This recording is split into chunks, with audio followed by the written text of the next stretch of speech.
Good morning, USA, and happy coffee.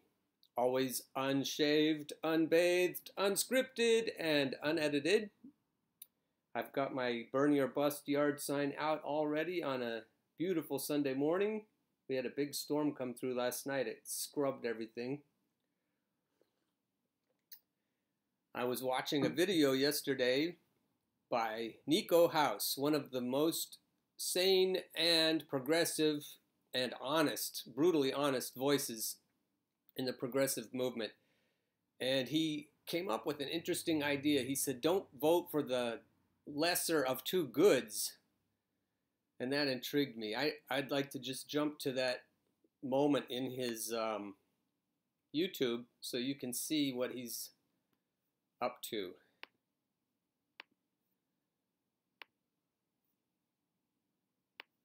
Here's Nico, looking thoughtful.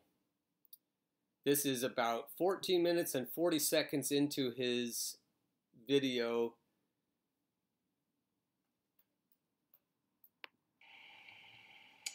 Basically, we're seeing an attempt to manufacture consent to endorse Elizabeth Warren.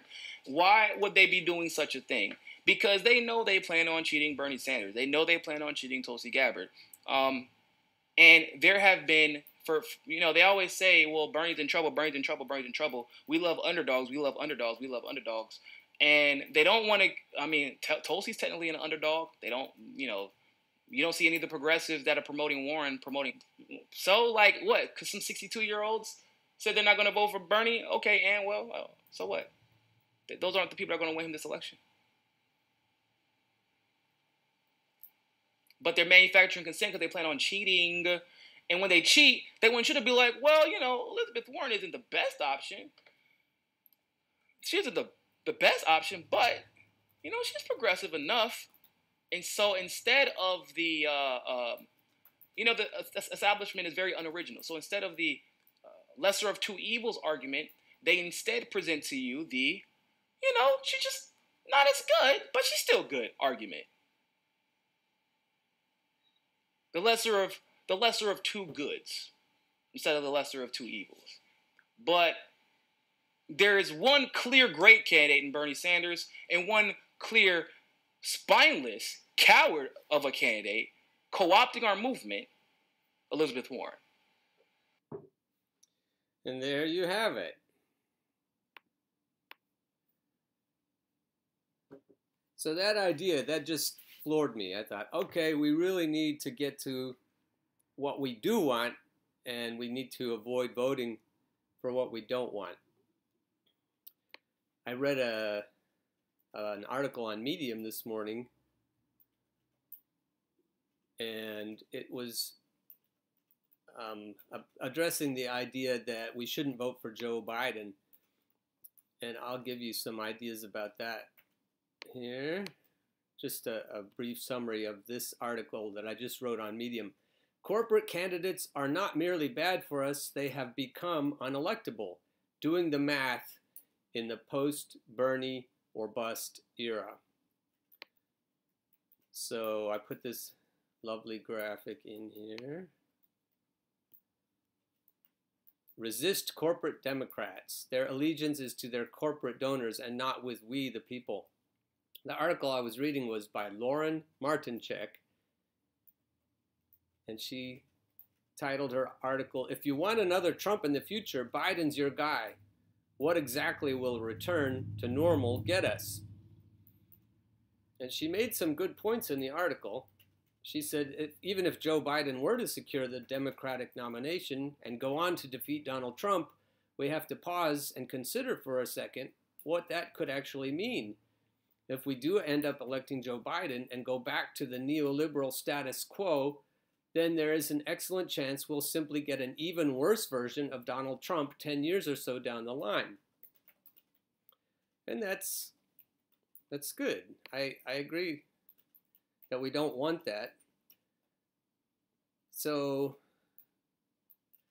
I actually strengthened her argument. I told her this in the comment section of her article. I'll link to my article, which links to her article if you'd like to also do that. But what I told her is given the number of Sanders supporters right now who are wising up and will not support candidates, not even for dog catcher, such as Biden, Pelosi, Perez, Schumer, Harris, Buttigieg, O'Rourke, Gillibrand, Klobuchar, and yes, Elizabeth Warren, the elephant in the room needs to be addressed. To extend Martinchek's logic, not only will the U.S. get someone worse than Trump going forward, we will get Trump now. When we consider a full 12% of Sanders supporters voted directly for Trump in 2016, which was enough to cause Hillary to lose Pennsylvania and other swing states, everyone on the left needs to come sooner, not later, to the new math. Statistically, there is zero chance that someone like Biden can win in the 2020 general election and for foreseeable future elections. Whether we like it or not, the schism on the left will not be mended unless moderates are willing to unite behind someone who is not beholden to Wall Street nor to the Third Way-sponsored current leadership in the DNC. So I wanted to make her point more immediate. I wanted Lauren to understand, and anyone reading Lauren to understand, that it isn't down the road, it's now. We have to figure out now that we can't get someone like Biden, someone like Kamala, someone like Elizabeth with the current makeup of the left flank made up of diehard progressives, diehard Bernie supporters to be fair, but these voters aren't following the cult of Bernie's personality. They're following the absolute necessity for flushing neoliberalism down the toilet. So not only will not any blue not do, and Lauren's point is well made, that we don't want to elect someone like that for our candidate, but her point is wrong that any of these corporate candidates could beat Donald Trump. Just by doing the math, we know that the hard left flank will not be shepherded into voting for someone like that, and therefore you will not only down the road, not only 10 years in the future, right now you'll get a Republican. If it isn't Donald Trump, you'll get somebody, as she's saying, somebody who is horrible. But we can't trade a horrible Republican for a horrible Democrat. And we can't vote for the lesser of two goods any more than we can vote for the lesser of two evils. As always, or nearly always, unshaved, unbathed, unedited, and unscripted.